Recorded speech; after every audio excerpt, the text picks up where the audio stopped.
Start કરીએ computer ફંડામેન્ટલની અંદર chapter number 1 introduction of computers. Chapter number 1ની અંદર નેક્સ્ટ પોઈન્ટ આવે છે history and generation of computers, જેની અંદર આપણે જોશું first to fifth generation of computers. Since the evolution of humans devices have been used for calculation for thousands of years, one of the earliest and well-known device was an EBOS. પહેલાંના વખતમાં ગણતરી કરવા માટે calculation જેવા devices નહોતા, તો તે લોકો તે સમયે મણકાનો યુઝ કરતા હતા. Then in 1822, the father of computer, Charles Babbage, began developing what would be the first mechanical computer. ત્યાર પછી 1822ની અંદર ચાર્લેસ બેબીએ મકેનિકલ કમ્પ્યુટરને બનાવ્યું. And then in 1833 he actually designed an analytical engine which was a general purpose computer. ત્યાર પછી 1833ની અંદર તેમણે analytical engine બનાવ્યું જે જનરલ પર્પસ કમ્પ્યુટર હતું. It contained an ALU, some basic flowchart principles and the concept of integrated memory. આ કમ્પ્યુટરની અંદર ALU, ફ્લોચાર્ટના નિયમો અને ઇન્ટિગ્રેટેડ મેમરીનો કોન્સેપ્ટ પણ હતો. Then more than a country later in the history of computers, we got our first electronic computer for general purpose. ત્યાર પછી કમ્પ્યુટરની હિસ્ટ્રીમાં એક સદી કરતાં પણ વધુ સમય પછી સામાન્ય હેતુ માટે એક ઇલેક્ટ્રોનિક કમ્પ્યુટર આવ્યું. It was the ENIAC, which stand for Electronic Numerical Integrator and Computer. તે ENIAC નામે જાણીતું થયું, જેનું full form electronic numerical integrator and computer છે. The inventor of this computer were Johann W. Moseley and J. Prepper Eckert. આ કમ્પ્યુટરના શોધકો John W મોચલી અને જે prepare act હતા. And with time, the technology developed and the computer got smaller and the processing got faster. પછી જેમ જેમ time જતો ગયો તેમ કમ્પ્યુટરની સાઇઝ નાની થતી ગઈ અને તેની પ્રોસેસિંગની સ્પીડ તેટલી જ ઝડપી થઈ ગઈ. We got our first laptop in 1981 and it was introduced by Adam Osborne and Epson. ત્યાર પછી પહેલું લેપટોપ 1981ની અંદર આવ્યું, જે એડમ ઓપ્શન અને ઇપિસોન દ્વારા બહાર પાડવામાં આવ્યું. નેક્સ્ટ આવે છે the father of computers. Considered by some to be father of the computer, Babbage is credited with inventing the first mechanical computer that eventually led to more complex electronic design. Thought all the instantaneous idea of modern computer are to be found in Babbage's analytical engine. આમ જોઈએ તો ઘણા લોકોને કમ્પ્યુટરના father તરીકે ઓળખવામાં આવે છે, પરંતુ બેબીઝના એનાલિટિકલ એન્જિન પરથી જ મોડર્ન કમ્પ્યુટરનો આઈડિયા આવ્યો છે. તેથી ચાર્લેસ બેબીઝને જ કમ્પ્યુટરના ફાધર તરીકે ઓળખવામાં આવે છે. His varied work in other fields has led him to be described as preeminent among the many polymaths of his country. બેબીઝના અલગ અલગ કાર્યોને કારણે તેને અલગ અલગ દેશોમાં પૂર્વ પ્રસિદ્ધ તરીકે ઓળખવામાં આવ્યા છે. નેક્સ્ટ આવે છે generation of computers. A computer is an electronic device that manipulate information or data. Computer છે તે એક ઇલેક્ટ્રોનિક ડિવાઇસ છે કે જેની અંદર આપણે ઇન્ફોર્મેશન અને ડેટાની હેરફેર કરી શકીએ છીએ. It has the ability to store, retrieve and process data. કમ્પ્યુટરની અંદર આપણે ડેટાને સ્ટોર કરી શકીએ છીએ.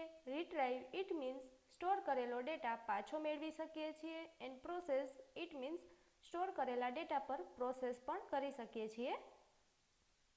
Nowadays, a computer can be used to type documents, send mail, play games and browse the web. અત્યારે કમ્પ્યુટરનો ઉપયોગ ગમે તે ટાઈપના ડોક્યુમેન્ટ બનાવવા, મેલ સેન્ડ કરવા માટે, ગેમ રમવા માટે અથવા તો બ્રાઉઝર માટે કરવામાં આવે છે. It can also be used to edit or create spreadsheet, presentation and even videos. કમ્પ્યુટરનો ઉપયોગ કરીને સ્પ્રેડશીટ, પ્રેઝન્ટેશન, વિડીયોઝ બનાવી શકીએ છીએ.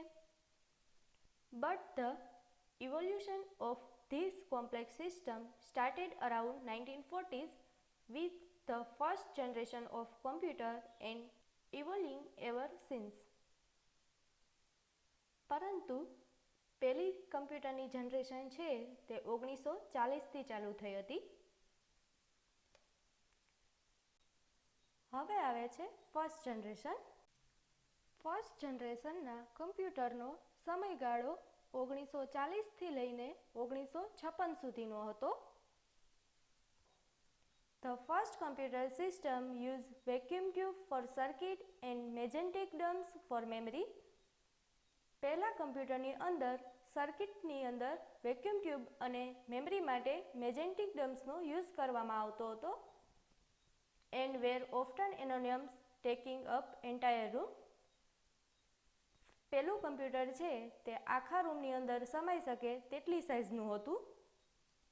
This computer were very expensive two operate and in addition to using a great deal of electricity.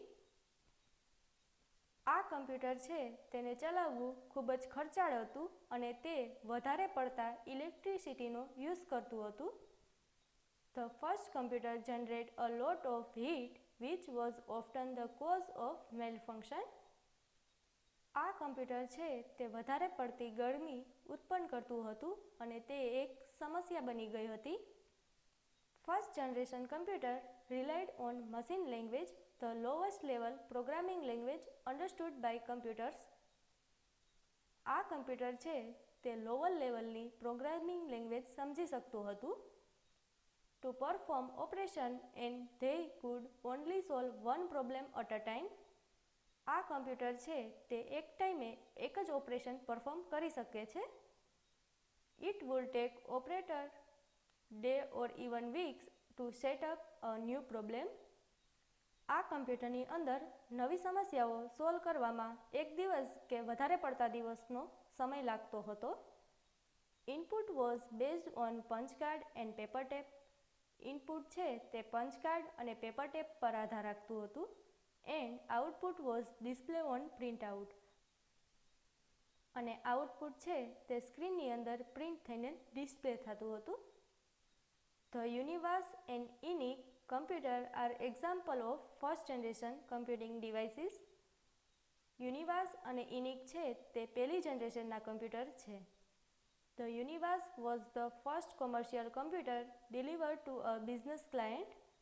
Univas છે તે પહેલું commercial computer છે કે જે બિઝનેસ માટે બનાવવામાં આવ્યું છે. હવે આવે છે એડવાન્ટેજીસ. ફર્સ્ટ આવે છે It made use of vacuum tube which are the only electronic component available during those days. આ કમ્પ્યુટરની અંદર વેક્યુમ ટ્યુબનો યુઝ થતો હતો કે તે જે સમયે મળી રહેતી હતી. નેક્સ્ટ આવે છે this computer could calculate in milliseconds. આ કમ્પ્યુટર છે તે મિલીસેકન્ડની અંદર ગણતરી કરીને આપતું હતું. હવે આવે છે ડિસએડવાન્ટેજીસ. ફર્સ્ટ જોઈએ this were very big in size. Weight was about 30 tons. આ કમ્પ્યુટરની સાઇઝ ઘણી મોટી હતી. તેનો વેઇટ 30 ટનની આજુબાજુનો હતો. નેક્સ્ટ આવે છે this computer were base on vacuum tube. આ કમ્પ્યુટર છે તે વેક્યુમ ટ્યુબના આધારે જ બનાવવામાં આવ્યું છે. નેક્સ્ટ આવે છે this computer were very costly. આ કમ્પ્યુટર છે તે વધુ ખર્ચાળ છે. નેક્સ્ટ આવે છે it could store only a small amount of information due to the presence of magnetic drums. આ કમ્પ્યુટર છે તે ઘણી ઓછી ઇન્ફોર્મેશનને સ્ટોર કરી શકતું હતું. નેક્સ્ટ આવે છે as the invention of first generation computer involves vacuum tube, so another disadvantages of this computer was vacuum tube required a large cooling system.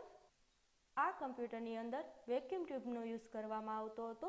તે એક ડિસએડવાન્ટેજ છે કારણ કે વેક્યુમ ટ્યુબને કુલિંગ સિસ્ટમની જરૂર હોય છે. નેક્સ્ટ આવે છે વેરી લેસ વર્ક ઇફિશિયન્સી. આ કમ્પ્યુટર છે તે ઘણું ઓછું વર્ક કરી શકતું હતું. નેક્સ્ટ આવે છે limited programming capabilities and punch card were use to take input. આ કમ્પ્યુટર છે તે ઓછી પ્રોગ્રામિંગ કેપેબિલિટીઝ ધરાવતું હતું અને ઇનપુટ તરીકે પંચ કાર્ડનો યુઝ કરવામાં આવતો હતો. નેક્સ્ટ આવે છે લાર્જ અમાઉન્ટ ઓફ એનર્જી કોન્સ્યુપેશન.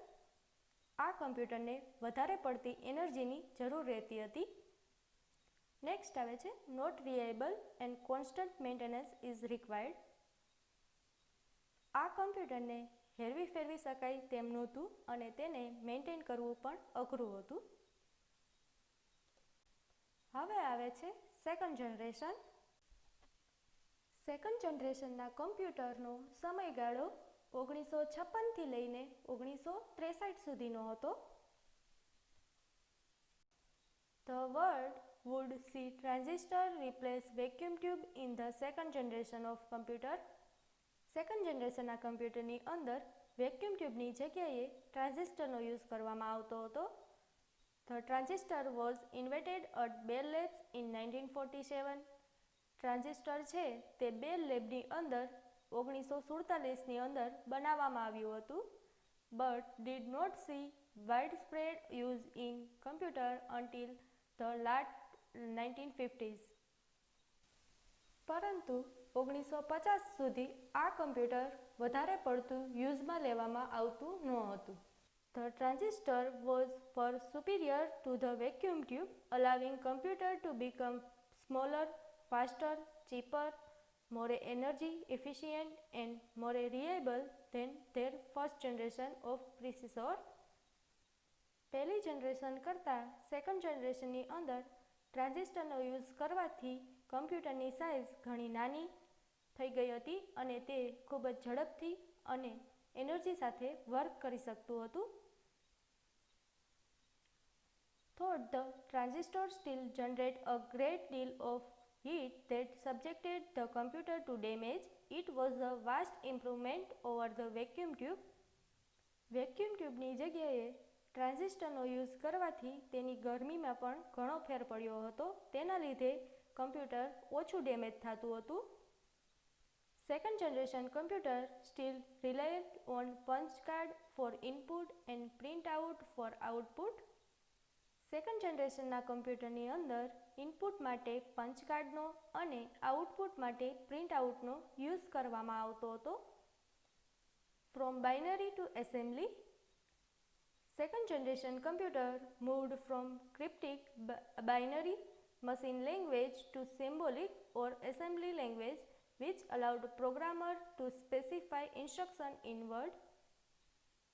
આ કમ્પ્યુટર છે તે બાઇનરીનું એસેમ્બલીમાં કન્વર્સેશન કરતું હતું. તેથી યુઝર છે તે આસાનીથી ઇન્સ્ટ્રક્શન આપી શકે છે. High level programming language wear use also being developed at this time, such as early version of COBOL and Fortran. High level programming language જેવી કે કોબોલ અને ફોર્ટન આ ટાઈમે ડેવલપ થઈ હતી. These were also the first computer that store their instruction in their memory. આ છે તે પહેલું કમ્પ્યુટર છે કે જે ઇન્સ્ટ્રક્શન તેની મેમરીની અંદર સ્ટોર કરી શકે છે. Which moved from a magnetic drum to magnetic core technology. આ કમ્પ્યુટર છે તે મેજેન્ટિક ડમ્સની જગ્યાએ મેજેન્ટિક કોરે ટેકનોલોજીનો યુઝ કરતું હતું. હવે આવે છે એડવાન્ટેજીસ. ફર્સ્ટ જોઈએ, due to the presence of transistor instead of vacuum tube, the size of electron component decreased. Vacuum ટ્યુબની જગ્યાએ ટ્રાન્ઝિસ્ટરનો યુઝ કરવાથી તેની સાઇઝ ઘણી ઓછી થઈ ગઈ હતી. These result in reducing the size of a computer as a compared to first generation computer. આ કમ્પ્યુટર છે તે ફર્સ્ટ જનરેશનના કમ્પ્યુટર કરતાં સાઇઝમાં ઘણું નાનું હતું.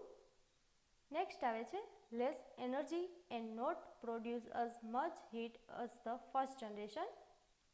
આ કમ્પ્યુટર છે તેને ઓછી એનર્જીની અને તે ઓછી ગરમી ઉત્પન્ન કરતું હતું. નેક્સ્ટ આવે છે assembly language and punch card were use for input. આ કમ્પ્યુટરની અંદર એસેમ્બલી લેંગ્વેજ અને પંચ કાર્ડનો યુઝ ઇનપુટ માટે કરવામાં આવતો હતો. નેક્સ્ટ આવે છે low cost than first generation computer. આ કમ્પ્યુટર છે તે ફર્સ્ટ જનરેશન કમ્પ્યુટર કરતાં ઓછું ખર્ચાળ છે. નેક્સ્ટ આવે છે better speed calculate data in microsecond. આ કમ્પ્યુટર છે તે સારી એવી ઝડપ ધરાવે છે અને માઇક્રોસેકન્ડની અંદર ગણતરી કરીને આપે છે. નેક્સ્ટ આવે છે better portability as a compare to first generation.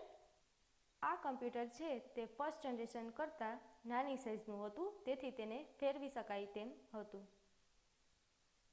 હવે આવે છે ડિસએડવાન્ટેજીસ, જેની અંદર ફર્સ્ટ આવે છે અ કુલિંગ સિસ્ટમ વોઝ રિક્વાયર્ડ. આ કમ્પ્યુટરને કુલિંગ સિસ્ટમની જરૂર રહેતી હતી. નેક્સ્ટ આવે છે કોન્સ્ટન્ટ મેન્ટેનન્સ વોઝ રિક્વાયર્ડ. આ કમ્પ્યુટરને થોડા સમયે મેન્ટેનન્સની પણ જરૂર રહેતી હતી. નેક્સ્ટ આવે છે ઓનલી યુઝ ફોર સ્પેસિફિક પર્પસીસ. આ કમ્પ્યુટરનો ઉપયોગ સ્પેસિફિક પર્પસ માટે જ કરવામાં આવતો હતો. હવે 3rd to 5th જનરેશન આપણે નેક્સ્ટ વિડીયોમાં જોશું.